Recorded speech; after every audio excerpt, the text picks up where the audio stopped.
dengan NIM E1E02292. Di sini saya akan menjelaskan tentang profesi kependidikan, di mana profesi kependidikan ini dibagi menjadi 6 submateri. Materi yang pertama tentang kompetensi guru. Yang pertama adalah pengertian kompetensi guru. Kompetensi guru adalah perpaduan antara kemampuan personal, keilmuan, teknologi, sosial, dan spiritual yang secara kafah membentuk suatu kompetensi standar kompetensi guru yang mencakup penguasaan materi, pemahaman terhadap peserta didik, pembelajaran yang mendidik, pengembangan kepribadian dan profesionalisme. Kompetensi guru dibagi menjadi 4. Yang pertama adalah kompetensi pedagogik. Kompetensi pedagogik menurut peraturan pemerintah mengenai guru, kompetensi pedagogik adalah kemampuan pendidik dalam pengelolaan pembelajaran peserta didik yang sekurang-kurangnya meliputi pemahaman wawasan atau landasan kependidikan. Yang kedua adalah pemahaman terhadap peserta didik. Yang ketiga adalah pengembangan kurikulum atau silabus. Yang keempat adalah perancangan pembelajaran. Yang kelima pelaksanaan pembelajaran yang mendidik dan dialogis. Yang keenam adalah pemanfaatan teknologi pembelajaran. Yang ketujuh adalah evaluasi hasil belajar. Selanjutnya itu kompetensi kepribadian. Kompetensi kepribadian adalah dalam peraturan pemerintah nomor 19 tahun 2005 tentang Sisdiknas dijelaskan bahwa kompetensi kepribadian guru merupakan kemampuan personal yang mencerminkan kepribadian yang lengkap, stabil, dewasa, arif, dan berwibawa, menjadi teladan bagi peserta didik dan berakhlak mulia. Indikator pengukuran kompetensi kepribadian guru berdasarkan Permendiknas nomor 16 tahun 2017 adalah yang pertama, bertindak sesuai dengan norma agama, hukum, sosial, dan kebudayaan nasional Indonesia.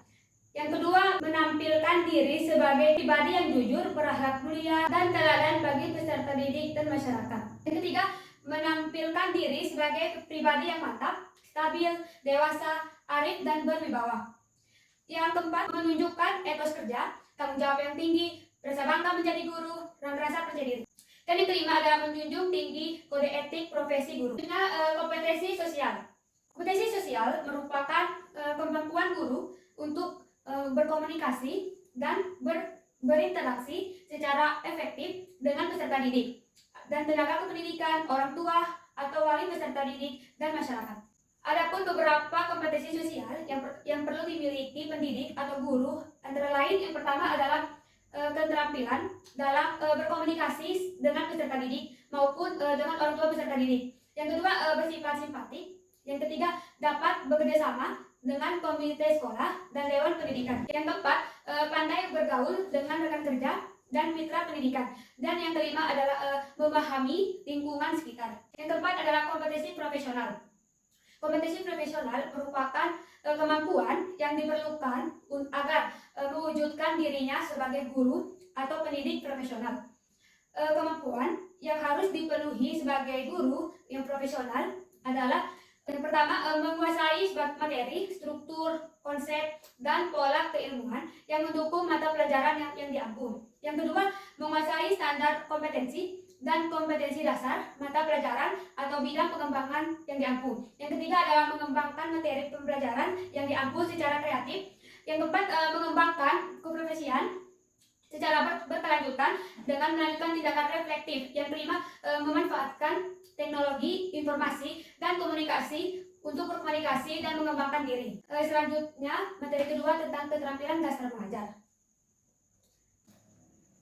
Yang pertama adalah pengertian dari keterampilan dasar mengajar. Keterampilan dasar mengajar adalah kemampuan atau keterampilan yang bersifat khusus yang harus dimiliki oleh guru dan dosen agar dapat melaksanakan tugas mengajar dengan efektif, efisien, dan profesional.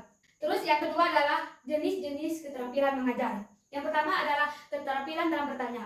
Yang kedua adalah keterampilan memberi penguatan. Yang ketiga adalah keterampilan mengadakan variasi. Yang keempat adalah keterampilan menjelaskan. Yang kelima adalah keterampilan memimpin diskusi kecil. Yang keenam adalah keterampilan membuka dan menutup pembelajaran. Yang ketujuh adalah keterampilan mengelola kelas. Dan yang kedelapan adalah keterampilan mengajar kelompok kecil dan individual. Selanjutnya adalah manfaat keterampilan mengajar. Manfaat dari keterampilan dasar mengajar guru yaitu agar guru atau tenaga pendidik dapat memahami hakikat keterampilan dasar mengajar yang dapat dipraktekkan dalam kelas, mengidentifikasi jenis-jenis keterampilan dasar mengajar dan terampil menerapkan setiap jenis dasar mengajar untuk meningkatkan kualitas proses belajar dan hasil pembelajaran. Selanjutnya adalah sertifikasi guru. Sebelumnya, apa sih pengertian dari sertifikasi guru tersebut? Jadi, sertifikasi guru diartikan sebagai suatu proses pemberian pengakuan bahwa seseorang telah memiliki kompetensi untuk melaksanakan pelayanan pendidikan pada kesatuan pendidikan tertentu. Setelah lulus uji kompetensi yang menyerahkan sertifikat tersebut, adapun tujuan dan manfaat sertifikasi guru. Yang pertama adalah tujuan dari sertifikasi guru. Jadi, tujuan dari sertifikasi guru yang pertama adalah menentukan kelayakan guru sebagai penyalur pembelajaran untuk memenuhi tanggung jawabnya sebagai guru dan untuk mencapai tujuan pendidikan nasional. Yang kedua adalah meningkatkan proses, prosedur, dan kualitas hasil pendidikan.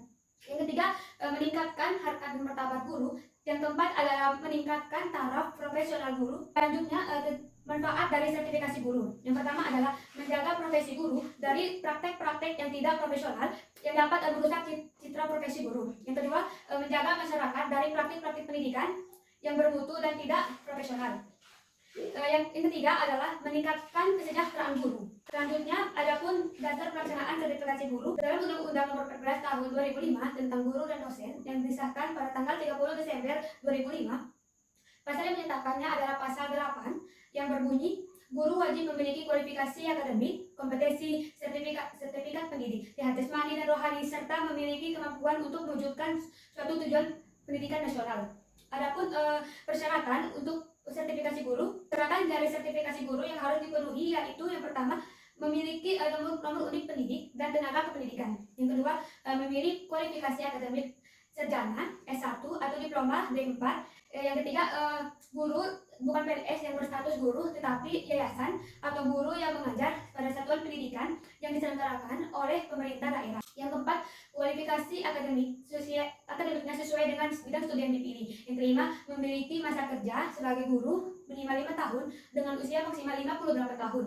Yang keenam, sehat jasmani dan rohani dibuktikan dengan surat keterangan sehat dari dokter pemerintah. Yang ketujuh, tidak menggunakan obat-obatan terlarang. Delapan, memiliki kelakuan yang baik. Dan yang sembilan adalah memiliki berkas atau dokumen yang dibutuhkan. Yang terakhir adalah alur pelaksanaan sertifikasi guru. Yang pertama, guru dalam jabatan yang memenuhi persyaratan sebagai peserta didik sertifikasi guru pertama harus melakukan pelayanan terhadap kesehatan dirinya dalam mengikuti uji kompetensi melalui penilaian portofolio untuk mendapatkan sertifikat pendidik. Yang kedua, berdasarkan hasil penilaiannya dirinya tersebut, kemudian guru melakukan pemilihan pola sertifikasi guru, yaitu pola PSPL atau pemberian sertifikasi guru secara langsung. Kedua adalah pola PL atau pola portofolio, dan yang ketiga adalah pola PRPG atau pendidikan dan latihan profesi guru. Terus selanjutnya, peserta yang telah mengikuti pola PSPL mengumpulkan dokumen-dokumen untuk diverifikasi oleh asesor peralihan SPTK untuk sebagai persyaratan. Yang keempat, prosedur pelaksanaan tes awal tertuang dalam panduan tersendiri. Yang kelima, teknik penyusunan portofolio dan jenis berkas yang disusun mengacu pada penyusunan portofolio. Yang keenam adalah peserta siap memiliki pola PF atau pola portofolio dan mengikuti prosedurnya. Yang ketujuh adalah peserta mengikuti PRPG atau pendidikan dan latihan profesi guru. Baik, selanjutnya materi mengenai organisasi profesi guru. Guru diketahui sebagai profesi ketika sudah memenuhi syarat seperti memiliki organisasi profesi, kode etik, dan jabatan yang mementingkan layanan dibandingkan dengan keuntungan pribadi. Selanjutnya, tujuan organisasi profesi guru. Dalam peraturan pemerintah nomor 38 tahun 1992 pasal 61 ada 5 misi dan tujuan organisasi kependidikan, yaitu yang pertama, meningkatkan atau mengembangkan karir anggota. Yang kedua adalah meningkatkan atau mengembangkan kemampuan anggota. Yang ketiga, meningkatkan atau mengembangkan kewenangan profesional anggota. Yang keempat, meningkatkan atau mengembangkan martabat anggota. Dan yang kelima, meningkatkan atau mengembangkan kesejahteraan anggota. Selanjutnya, macam-macam organisasi profesi guru. Yang pertama adalah Persatuan Guru Republik Indonesia atau PGRI. Yang kedua adalah Musyawarah Guru Mata Pelajaran atau MGMP. Yang ketiga adalah Ikatan Sarjana Pendidikan Indonesia atau ISPI. Yang keempat adalah Ikatan Guru Indonesia. Yang kelima adalah Kelompok Kerja Guru atau KKG. Selanjutnya, fungsi organisasi profesi guru. Yang pertama adalah fungsi pemersatu. Yang kedua, fungsi peningkatan kemampuan. Selanjutnya, bentuk, corak, struktur, kedudukan, dan keanggotaan organisasi profesi guru. Yang pertama adalah bentuk organisasi. Antara lain yaitu persatuan. Persatuan adalah keanggotaannya mencakup wilayah yang tertentu. Yang kedua adalah federasi, yaitu organisasi yang mencakup wilayah lebih luas dalam bentuk persatuan. Yang ketiga ada aliansi, dan yang keempat adalah asosiasi. Kedua itu ada kategorisasi keanggotaannya. Kategorisasi keanggotaan yang pertama adalah jenjang pendidikan dasar, menengah, atas, dan perguruan tinggi.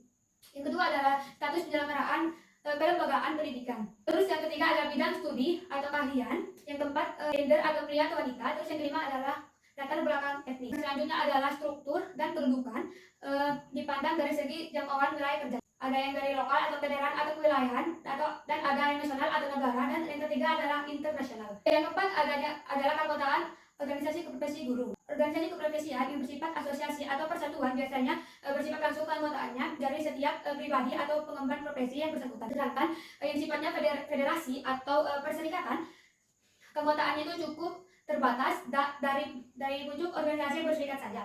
Materi selanjutnya adalah tentang supervisi pendidikan. Yang pertama adalah pengertian dari supervisi pendidikan. Supervisi pendidikan adalah pembinaan yang berupa bimbingan atau tuntunan ke arah perbaikan situasi. Adapun tujuan dan sasaran supervisi pendidikan, yang pertama adalah tujuan supervisi pendidikan meliputi meningkatkan kualitas pengajaran, yang kedua meningkatkan pencapaian siswa, yang ketiga mengembangkan profesional guru, yang keempat peningkatan kurikulum dan pembelajaran, yang kelima manajemen dan pengelolaan sekolah yang efektif. Yang keenam adalah pengetahuan evaluasi kinerja. Selanjutnya adalah sasaran supervisi pendidikan.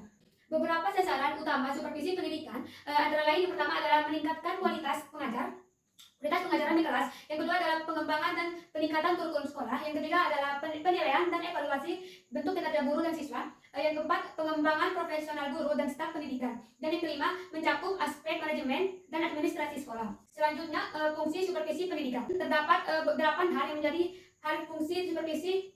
Yang pertama adalah mengkoordinasi usaha sekolah untuk meningkatkan mutu sekolah. Yang kedua, meningkatkan kepemimpinan bagi sekolah, bagi kepala sekolah dan guru. Yang ketiga, memperluas wawasan pengalaman guru-guru dalam pembelajaran. Yang keempat, menstimulasi usaha-usaha yang kreatif untuk meningkatkan mutu sekolah dan mutu pembelajaran. Yang kelima, menyediakan fasilitas dan penghakiman yang diperlukan secara terus-menerus. Yang keenam, menganalisis situasi pembelajaran mengajar secara terus-menerus. Yang ketujuh, memberikan pengetahuan dan keterampilan kepada setiap anggota staf sekolah setiap tugas itu pokoknya. Selanjutnya ruang lingkup supervisi pendidikan. Ruang lingkup supervisi pendidikan dibagi menjadi 7. Yang pertama adalah supervisi bidang kurikulum, yang kedua supervisi bidang kesiswaan, yang ketiga supervisi bidang kepegawaian, yang keempat supervisi bidang sarana dan prasarana, yang kelima supervisi bidang keuangan, dan yang keenam supervisi bidang humas, dan yang ketujuh adalah supervisi bidang ketatausahaan.